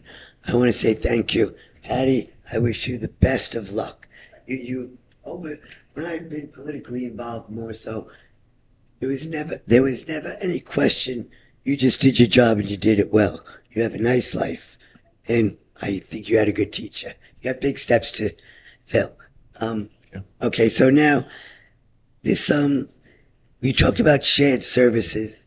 Is this on? Yes, it is. Yes, ma'am, it is. Shared services with the Board of Ed and things like that. Well, and then I watched the tape of the last council meeting when somebody came up and spoke, do you have a plan? It was like embarrassing. The mayor brought up, what do you want us to build a wall? Mr. Renone, you were disrespectful at one point. I disagree. Okay, well, is there any council person, maybe you could take a vote here, who thinks Taking a vote. Come on. Who thinks there should be a plan? Who thinks serious. there should be a plan? It's happening. Talk to, there's a new mayor in Jamesburg. Maybe you could have a meeting with him and see what's going on there. Because St. James Church, there's a number of families using that address. So will they come to Monroe schools? We don't know. The governor, join the governor. Say, thank you, Governor Murphy, for asking for money. Could just trickle some down to us because, we have whatever you want to call them, illegal immigrants, undocumented, arose by any other names. They're causing money. And health concerns. Are these people, do they have their vaccinations? Do they have anything? They're human beings. We want to make sure they're taken care of. We want to make sure our families are taken care of. So folks, you need a plan. For whatever reason, monetary, health, or whatever. So please don't take this as a political statement. Nobody here is up for election. Okay, so find a plan. As far as solar farms, I think you should cover BFI and make it's a brownfield and solar farm it. That is if you need something any that help, has been done, covering up landfills. So, no. My cousin probably just built the biggest landfill in North America. solar farm in North America. So if you ever want any advice, I'm sure he'll do me the favor. I'm his older cousin. Okay, so now, finally, it has come to my attention. Somebody drew this up to me, a lawyer, because I don't want you to take this I don't want you to take this personal. It has come to my attention that the mayor plans to assign the township business administrator to serve as an employee designee on the planning board. I urge the mayor to reconsider, because the business administrator cannot serve both functions without creating the appearance of impropriety, if not an outright conflict. As administrator, the BA is expected to run the day-to-day operations of the township, which includes dealing with the daily issues that arise with developers and property owners. For the same person to also vote on applications and variances creates a perverse incentive to justify various thoughts. There are dozens of employees in this township that could fill the role without creating such conflict. I request the mayor rescind this. I ask for your support and maybe ask anybody else in this township employee if they would sit on the planning board. This definitely, you always look at the worst that could happen, and the worst that could happen is there's a conflict here. So, please consider that. And I happen to think the word is illegal immigrants. Not undocumented, illegal immigrants. Thank you. Thank you for your time. Anyone else wish to be heard? So you're already heard. You don't get seconds. You get your one bite at the apple, but if it's a very quick question, I'll accommodate you. Please, just. All right, but you can do that. Really, you have about a minute left from before. Joe Atanasio, 21 Walton Place, Monroe Township. My question is, when are we going to enforce the prohibition on the engine brake in Monroe? The prohibition on? Engine brake. That's a brake that's used by the 12-wheel dump truck jockeys. They activate it, and when it goes past behind your house, my house backs up to Pleasant Plains, the whole house shakes. In 2004, Monroe Township had an ordinance put in place prohibiting this. I think Wayne Hamilton was involved at that time, and Cranberry also cited it as a great thing. Trucks? Sorry? Big trucks? Dump trucks, diesel trucks, okay? They use the Jake brake, as they call it, to preserve their brakes, but it shakes your whole house. And we put an ordinance in place in 2004, and at the bottom of the ordinance it said that there were going to be signage put up. There's no signs in this town. I'm here 17 years, okay? I'd appreciate it very much if you would look into it. The ordinance is in place. Really, I mean, with the increased truck traffic, it's getting really annoying. Thank you very much. Thank you. Thank you. Anyone else wish to be heard tonight? I see no other hands. At this point, I will entertain a motion to close the public portion. Motion. Second. Second. All those in favor? Aye. Aye. Before we adjourn, I have a statement to make that I wanted to make. I too am concerned about a couple of things going on. First of all, we have a family in Monroe, Edward Murrow and his wife. They formed a foundation called the Leonid Foundation. They help the people in Ukraine who have been suffering and put out of their homes, and they send humanitarian aid. Now been 2 years of that war, and I would like to, we're now at a point where there seems to be a question on supporting the Ukraine. As a public official, take an oath.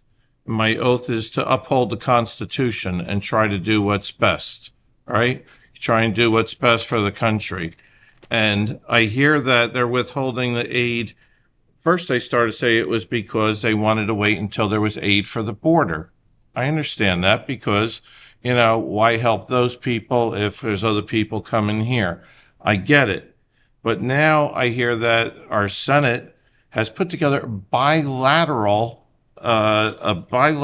bill to provide funding for the border to address a lot of the problems with the border, to put limitations on how many people can come in at a given time, and give the president the powers he wants to do. Problem is that even though we somehow miraculously have Republicans and Democrats coming together on this issue, when it goes to the House of Representatives, we're already told it's a dead bill. Why? Not because they're considering the bill as whether it's a good bill, whether it's for the best interest of the country, whether it's something that's in the best interest of our Constitution, but because they've been told that if that bill passes, it would make Joe Biden look good and it would hurt Donald Trump. That's wrong. It's simply wrong. If there is a reason for not passing something, that's different. If you say that the provisions are not right, that's it. But here to come forward and say that we're not going to support, and by the way, this was not a Joe Biden bill. This was a James Lankford, who's one of the most conservative Republicans in the U.S. Senate, who put this bill together with the help of Schumer and a couple of the other Democrats. And it addresses so many of the exact problems we're talking about. So I'm going to ask those people to please reconsider, do what's right, follow your oath that you took when you became a member of the House of Representatives, do what's best for the United States of America. And with that, I just want to say thank you, and I thank you for all of your kind attention tonight and all of you people who came forward to, give your opinions on things. So at this time, I'll entertain a motion to adjourn the meeting. Motion. So moved. Second? Second, all in favor? Aye. Aye. Time? Time is 8:33. We are adjourned. Thank you, everyone. Thank you.